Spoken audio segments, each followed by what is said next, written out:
Hello friends, welcome to Manju start kitchen. நாம் இன்னைக்கு என்ன பார்க்க போகிறோன்னா தக்காளி சட்னி. வாங்க எப்படி பண்ணலாங்கிறத பார்க்கலாம். ரொம்ப ஈஸியாக பண்ண போகிறோம். தண்ணி மாதிரி தான் இருக்கும். நம்ம வாங்க எப்படி பண்ணலாங்கிறத பார்க்கலாம். ஒரு பாத்திரத்தில் 2 டீஸ்பூன் எண்ணெய் ஆட் பண்ணிக்கோங்க. எண்ணெய் சூடாகட்டும்.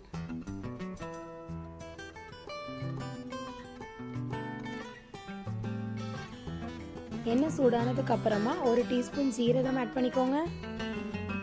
நம்ம கட் பண்ணி வச்சிருக்கிற ஒரு வெங்காயத்தை ஆட் பண்ணிக்கோங்க. மிக்ஸ் பண்ணி விட்டுருங்க.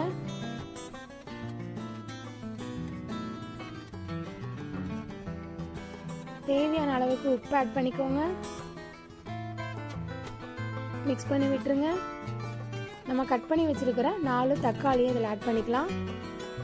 நல்லா மிக்ஸ் பண்ணி விட்டுக்கோங்க.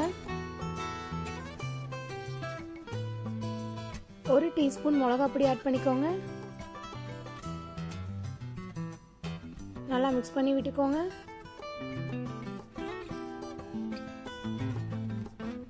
இப்போ நம்ம தேவையான அளவுக்கு தண்ணி ஆட் பண்ணிக்கலாம்.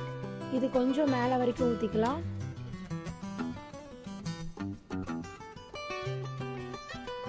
நல்லா மிக்ஸ் பண்ணி விட்டுக்கோங்க. இப்போ நம்ம இதை மூடி வச்சிடலாம், வேகட்டும்.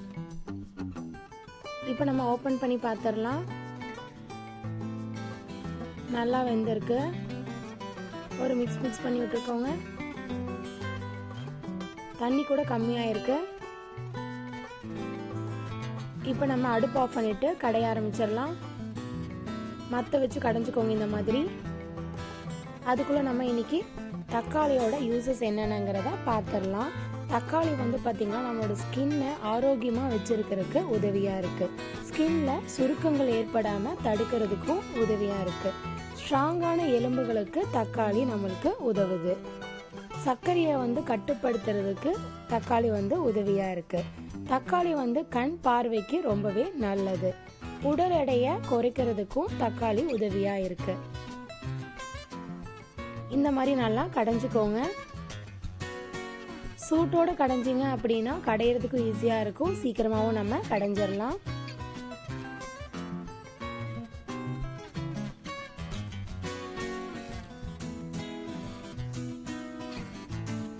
கடைஞ்சது போதும். இப்போ நம்ம தாளிச்சிடலாம். அதுக்கு நம்ம 2 டீஸ்பூன் எண்ணெய் ஆட் பண்ணிக்கோங்க.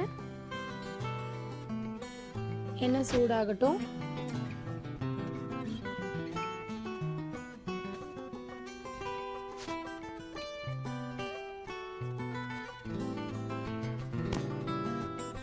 எண்ணெய் சூடாயிருச்சு. 1 டீஸ்பூன் கடுகு ஆட் பண்ணிக்கோங்க.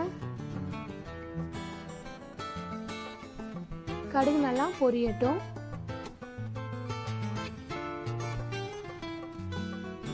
கருவேப்பிலை ஆட் பண்ணிக்கோங்க. இப்போ நம்ம தாளிச்சதை சட்னியில் ஊற்றிடலாம். நல்லா மிக்ஸ் பண்ணி விட்டுக்கோங்க.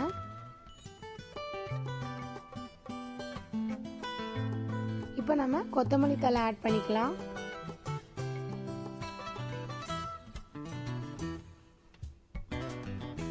நல்லா மிக்ஸ் பண்ணி விட்டுக்கோங்க. இந்த சட்னி பார்த்தீங்கன்னா இட்லிக்கு, தோசைக்கு, சப்பாத்திக்கு நீங்கள் எடுத்துக்கலாம். கொஞ்சம் தண்ணியாட்ட தான் இருக்கும். ஸோ நம்மளுக்கு சாப்பிட்றதுக்கு நல்லாயிருக்கும். நம்மளோட சுவையான தக்காளி சட்னி ரெடி. மருந்தும் உணவும் ஒன்றே. இந்த ரெசிபி உங்களுக்கு பிடிச்சிருந்தா லைக் பண்ணுங்க, ஷேர் பண்ணுங்க. மஞ்சு ஸ்டார்ட் கிச்சனை சப்ஸ்கிரைப் பண்ணுங்க. என்னோட அப்கமிங் வீடியோஸை நீங்கள் ஃபர்ஸ்ட்டாக பார்க்கணும் அப்படின்னா நோட்டிஃபிகேஷன் பெல்லை கிளிக் பண்ணிடுங்க. இந்த ரெசிபி உங்கள் வீட்டில் ட்ரை பண்ணி பார்த்து பிக்சர்ஸை ஷேர்